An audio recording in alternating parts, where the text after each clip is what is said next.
and welcome to a new season of Tom Myers versus the rest of the world. Well, in case you haven't noticed, a lot has happened since we were last with you this past June. There was the debate between Biden and Trump on CNN, who called its debate between Biden and Trump two very different visions of our country's future. That's an understatement, considering Trump's vision has us all in dissident camps as gaudy as his golf clubs.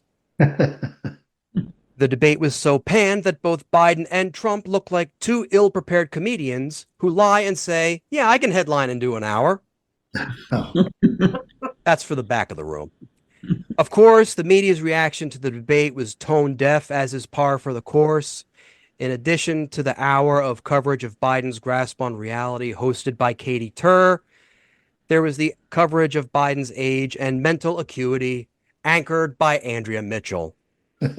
I don't want to say that Andrea Mitchell's coverage was disastrous, but it's bad when the anchor nods off on the air more than her target audience. Biden blamed his debate performance on jet lag after travel for 2 weeks. I can relate. The last time I did a weekend in Tennessee, it took me 6 months to recover. Of course, the validity of presidential debates has come into question in recent years. In fact, the only thing that debate accomplished is that it made me nostalgic for the days when our leaders told me it was okay to inject bleach. No matter how you took in what you saw during the debate, it's uniquely American that we can all enjoy it in our own preferred way. For example, I take a lot of criticism for the way I enjoy my debate watching experience, but I say this. If my friends and I combining strip poker and a drinking game for various occurrences during the debate is an American, then I can't wait to welcome fascism this January and our new Russian overlords. That's a joke, of course. I'm sober. I used sparkling cider. And then, of course, there was the Trump assassination attempt. For a while, it was the only story covered on all the news networks that weekend. As grim as the situation was, it did have one unintended benefit. It pushed the Hurck girl off trending on social media. As a result of Trump getting shot, the head of the United States Secret Service resigned. I'd say it's an appropriate punishment for allowing a political rally to be less safe than a Ted Nugent concert. If there's one person who has to feel inadequate about this, it must be George W. Bush. I believe he probably looked at that incident and went, what, all I got was a shoe? So as a result of the debate, Biden's support eroded so much that he eventually dropped out. In a rare moment of lucidity, shortly before Biden dropped out, Trump posted so many posts about Biden that he's like me when I go ahead and clean out all my social media draft posts. With the nomination of Vice President Kamala Harris, Trump complained about his new opponent and how his campaign wasted so much money going after Biden. I agree, considering that's money that could have been used to pay his legal fees. Trump is still dismayed that he now faces Kamala Harris instead of Joe Biden, mainly because his campaign sees that the states in which he was leading are now actually competitive. Or to put this in terms relatable to anyone who may have joined us from Jeff's podcast, I can't believe Donald Trump blew a 6-state lead. And now on with the show. Please join me in welcoming Jeff Hysen, Gina Brown, and Polite Kitty. Hey, Tom. Hey, Tom. How was everyone's summer? Tom, I'm so excited to be here.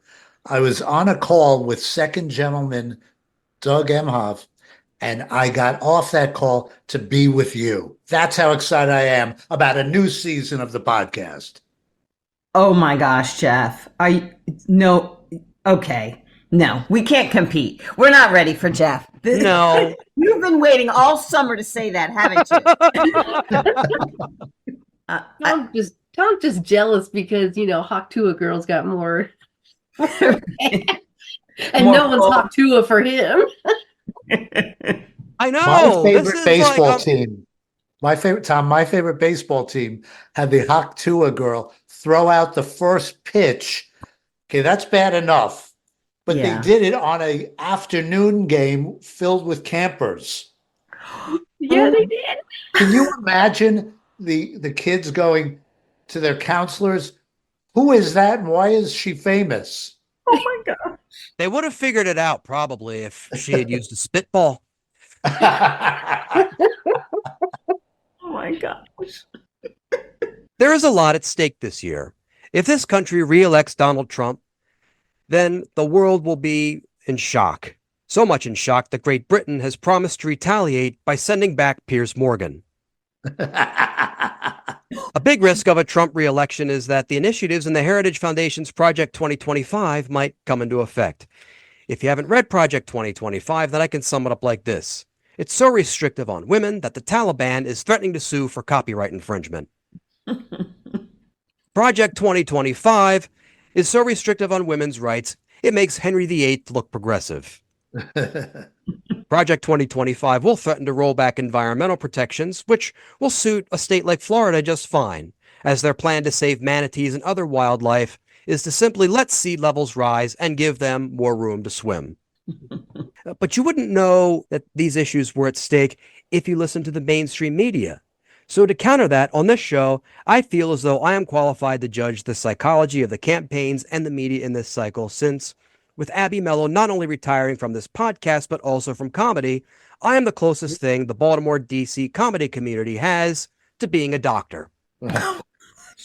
And with that terrifying note, it's time to bring on our guest. Please join me in welcoming to the show retired Army Major, former state senator, former congressional candidate, former presidential candidate, and podcast host, Richard Ojeda. Woohoo! Thank you, Tom. Thanks, guys. Richard, welcome to the show. I've actually been wanting to get you on for quite a bit. I'm a fan of yours. I listen to Ojeda live quite frequently. And I wanted to get you on because you have a very interesting history in terms of with especially Donald Trump running for office. You initially supported him, I heard in interviews you'd given him, and now why don't you tell us about that? Tell us about that evolution.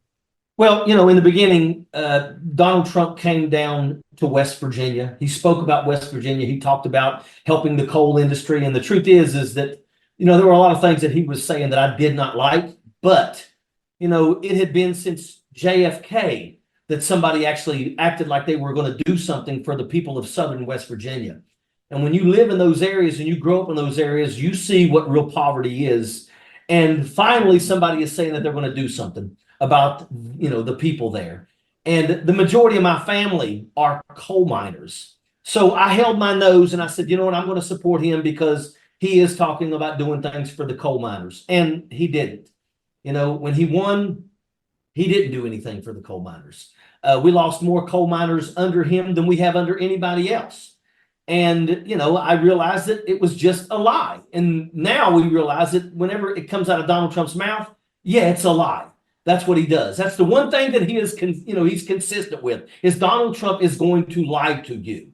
And that's exactly what he did. And that's why I have absolutely done everything in my power to drag him through the daggone mud as much as I can, whenever I can. And I will continue doing that. I'm hoping that not only does he get beat badly, I want to see accountability for this guy because, as a person, I spent 24 years in the military. What recently happened in Arlington, let me tell you something. This guy does not know how to follow any rules at all. And when you live an entire life where you get no accountability, you think you can do what you want. I want Donald Trump to get the accountability that he deserves. I noticed that a lot, right? Because traditionally in election cycles past, Republicans have had the support of the of military and their families and that community. My dad's the classic example. He was Mr. Republican, supported Nixon his first time voting all the way up through Romney, found himself not being able to support Trump in 2016. In fact, I think he was a John Kasich voter during the primary. I think he wrote someone in. And this past election cycle, he found himself being amused by all of the pro-Biden stuff coming out on social media and talking about that. And is this my dad? What's happening? Is this old age creeping in, or is this what is this? So I noticed that there's a lot of that going on, especially with especially with some military families, which it's still a shock to me in a way. for lack of a better term. Well, when it comes to the military, Donald Trump doesn't respect us, and I'm starting to, hope that people are really starting to wake up, especially people in the military. When you talk about the military values, loyalty, duty, respect, selfless service, honor, integrity, and personal courage, that's what the military is about. And Donald Trump is none of those things, and what happened at Arlington. I mean, look, at the end of the day, it's a place that is off limits for political, garbage. And that's exactly what they did. They tried to make it political. And, personally, I think first and foremost, one of the things that angered me the most is watching him place a wreath at the Tomb of the Unknown Soldier. The moment that he was a adjudicated rapist and a 34 count felon, he should have been placed on a list of never being invited to Arlington. And now what I believe needs to happen, and I think that they are pushing legislation to talk about saying that he will never be allowed to be buried at Arlington. And that absolutely needs to take place. It needs to happen. He needs to be denied that right, that honor, because he doesn't deserve it. I mean, at the end of the day, he does nothing but lie. He spews garbage. He has no respect for women. He is not running because he wants to help the poor coal miners. He's not running because he wants to bring jobs back from overseas. He's not running so he can help the elderly be able to grow old in dignity. He's running to avoid accountability. He's running to not go to jail. That's the only reason why this guy is even in this. The reason why he threw his hat in the ring in the beginning was because he was hoping that would scare anybody to even bring lawsuits against him, because they would go, well, it's going to look like we're just trying to pick on him for political reasons. That's why he threw his hat in the ring almost immediately after the election was over. So, I am hoping that we're going to see accountability with this guy, and I'm hoping that it sends a message. I'm hoping that some of these people out here will wake up, stop, you want to sit here, you want to tell me that you're religious, but you support Donald Trump? I'm sorry, I don't buy it. To make sure the media narrative is consistent, news networks seem to have an unspoken agreement with each other about how to cover candidates of a particular party. In this clip, we can see an example of how ABC News treats the coverage of a post-debate Biden speech. This is a watch party afterwards. President Biden, the First Lady, Jill Biden. We knew that Jill Biden had traveled to Atlanta with the president. Family not allowed in that room. Let's listen. Let's listen for a moment. Joe, you did such a great job. You answered every question. You knew all the facts. And let me ask the crowd, what did Trump do? Lie! Yes. The First Lady supporting her husband, as you would expect she would. The campaign has been pressed tonight about the president's performance. And Mary, I'll let you continue here. I think they were hoping that tonight would put to rest all of these continued. Let's listen into the president. Yeah, let's do it. You've been here the whole time. I see it. I see that in the patch there. Look, folks, what's going to happen over the next couple of days is they're going to be out there fact checking all the things he said. I can't think of one thing he said that was true. No, I'm not being facetious. But look, so this would seem the strategy. That's the president, obviously the First Lady, talking about the fact checking in the days ahead. In order to beat him, you're the president telling his supporters, "I need you," and he does going into November. Certainly after these presidential debates, the first of which we all witnessed here tonight. I mean, how stupid does the media think we are? David Muir is literally telling us like every single thing he's doing. Like, that's not reporting on anything. He's walking around the stage. He's emitting words into a microphone. The words are coming out over the public address system. People are cheering, and we're trying to figure out what this means for the campaign. And that is Jill. That's his wife. I'm not sure you know. She's the First Lady. They're both breathing. They are breathing. Orders are cheering.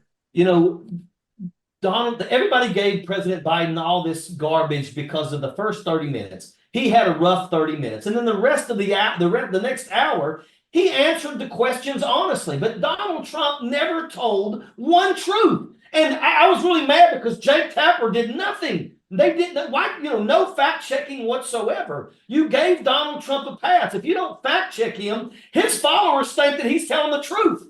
And they still think that he's telling the truth because nobody fact checks him. And it's so sad when we watched Joe Biden get literally attacked across the news, but yet the one news agency said, hey, but at least he told the truth.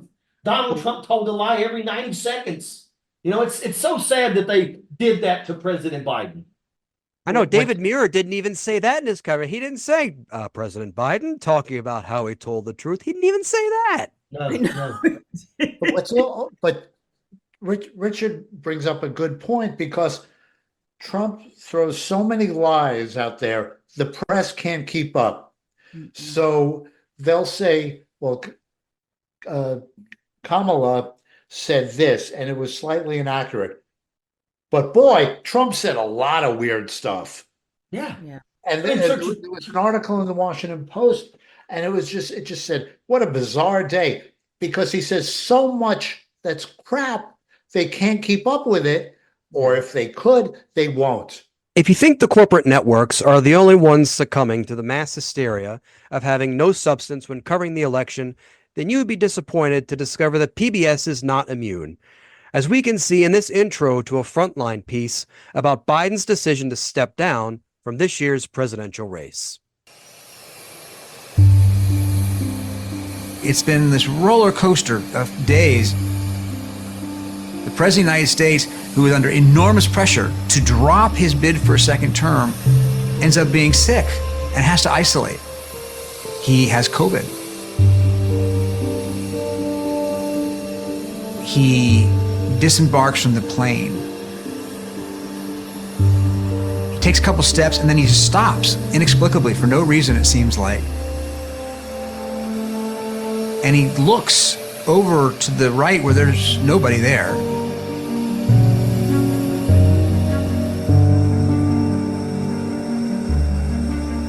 And he just looks halting, unsteady, uncertain. And you saw the lowest point in some ways of his presidency.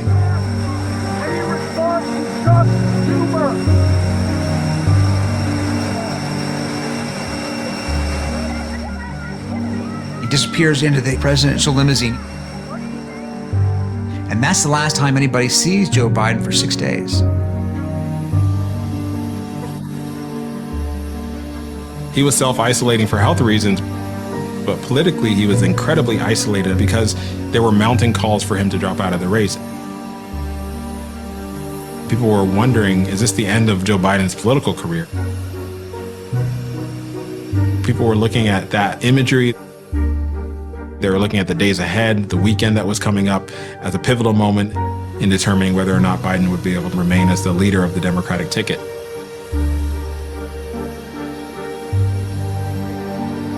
Sick and on the political ropes, President Joe Biden faced a critical decision. He was getting the message from lawmakers on Capitol Hill who were saying, if you don't make a decision this weekend, we are going to come out en masse and say that we have lost confidence in you.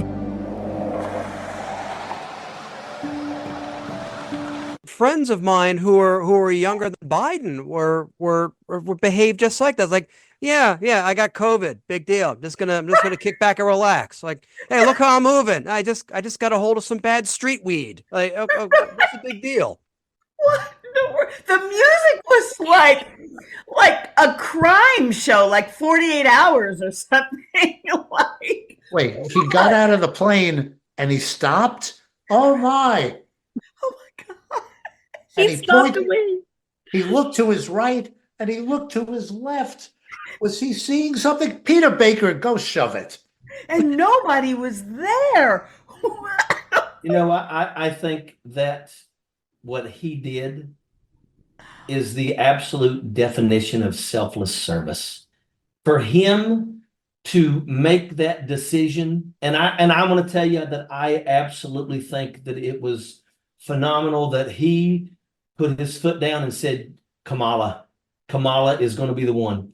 And, I don't think anybody could have known that she would do what she has done. I'm telling you right now, I'm so inspired with her. I'm already reaching out to Congressman Swalwell and a few others because, I want her to win. And I want to take my daughters to watch the first female president get sworn in, the first woman president to be sworn in. And I think that is, I am so inspired with Kamala Harris and Governor Walz. You know, it bothers me that we have people in the military that are trying to throw stones in his direction. You have a person who has occupied a position of command sergeant major. Yeah, he retired as a master sergeant, but he held the role as a command sergeant major. And to have a person who has occupied the chair of the senior enlisted position in our military to be a vice president, I mean, you want to talk about somebody who's going to hold the Veterans Administration accountable and make sure that they do everything in their power to take care of veterans. Wow. I mean, I'm excited about this. It bothers me when I see people throwing stones at him. I'm excited to have somebody that has spent 24 years in the military. I did 24 years. And to have somebody with 24 years in the military that is right now on a ticket to be the vice president of the United States, I am motivated. Whatever I got to do, I'm there. 24 years as opposed to 4 years. And that Weasel Vance is dragging him about it. Is that the right term? Let me tell you something. J.D. Vance did 4 years in the Marine Corps. J.D. Vance was a corporal. J.D. Vance spent 6 months in a combat zone in an air-conditioned room writing, good news stories. Thank you for your service, J.D. Vance, but you don't have no right to throw stones at anybody. Because I'm going to tell you right now, I got more time sitting in a porta-john in a combat zone than he's got in the combat zone. I guarantee in his whole entire time. So, it's sickening when you watch, J.D. Vance throw stones at him like that. And once again, he deployed to Turkey. He deployed to Italy in support of Operation Enduring Freedom. He has absolutely done his duty. Where else can you see slanted anti-Biden at all cost coverage but the OG network of all right-wing networks, Fox? In this clip, we can see the narrative going even further on Fox when its White House correspondent Peter Doocy questions Press Secretary Karine Jean-Pierre about Biden's mental acuity. We know the president says that his health is fine, but it's just his brain. And that he's sharpest before... He was joking, by the way. I just want to make sure that that's out there. Well, he So also it is a said he's sharpest before 8 p.m. So, say that the Pentagon at some point picks up an incoming nuke. It's 11 p.m. Who do you call? The First Lady? He has a team that lets him know of any news that is pertinent and important to the American people. He has someone that is decided, obviously, with his National Security Council on who gets to tell him that news. Look, it's the president's medical team that makes the decision. We are not, with all due respect, you're not a doctor, I'm not a doctor. It is the president's medical unit that makes a decision on what the president needs. Not a doctor, just play one on TV. But I know that's that scary. that is scary. But I know that, especially as adults get into their 80s, health conditions can pop up more than just once a year when he's getting his physical. I think if my wife saw me on TV misspeaking or saying the wrong thing or seeing a change in my appearance, she would probably say, let's go to a doctor just to make sure that you are okay, you have a family, you have an important job. I don't think Peter Doocy should be giving his wife any ideas, personally. Like I believe he has a wife. Yeah, that dude's an oxygen thief. Did you see the reporter behind him, the lady reporter? She gave the biggest eye roll possible on TV. Corinne is so good with him. She knows she's ready for whatever he throws at her. She's in the field just waiting. Oh my gosh. Why do they even call on him?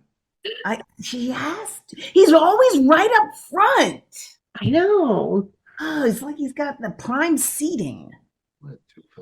I sit and think about, you've got to be really morally bankrupt to act the way some of these people act and to be the way that these people are. I mean, if you haven't seen the catastrophe that is Donald Trump I mean, I just don't understand how people can still be, supporting this guy. I just don't understand it. They're brainwashed. I mean, you've seen people be brainwashed. You know that, right? It's a brain. Yeah, I hate to say it. I get into arguments all the time because I say it's the poorly educated. But I mean, when people believe this stuff, a guy, you're going to sit there and tell me that that's the guy that is sent by God, and I mean the things that he says, the things that he does. I mean, there's not another person that's ever been in more photographs with Jeff Epstein than Donald Trump. I mean, everything about this guy is just horrible, and to me, it shouldn't even be close. Kamala should be up 99% to 1, and it's a fight. And finally, it wouldn't be a complete recap on this podcast of a major news event without cringeworthy song parodies, excerpts of which are played here. You fill the papers with your trap, hiding how you took all the cat. You're tripping over more than floors. All your malarkey out the door. Yakety yak, time to pack. You're always changing up your tune. Serve their agenda with a spoon. And you don't have to be too bright to see your head just isn't right. Yakety yak, time to pack. Well, I won't step down. No, I won't step down. Even though I'm told by everyone around, still I won't step down. Now my goals are down, can't be turned around. And I need a nap, so I have to lie down. Gonna hang around, and I won't step down. I hate that of all the research that I've done for this show over the past 4 seasons, I hate that YouTube has started recommending me videos like that. And Well, I'll be honest with you, I'm actually a little relieved because I thought you were going to play Lara Trump and her recent music. Oh yeah. I mean, that woman gargles sand. Yeah. Have you noticed though that they can't come up with music on their own? He'll play one song and then he'll get a cease and desist, then he'll play another song. And they're so stupid, they even played the Beyonce song that Freedom.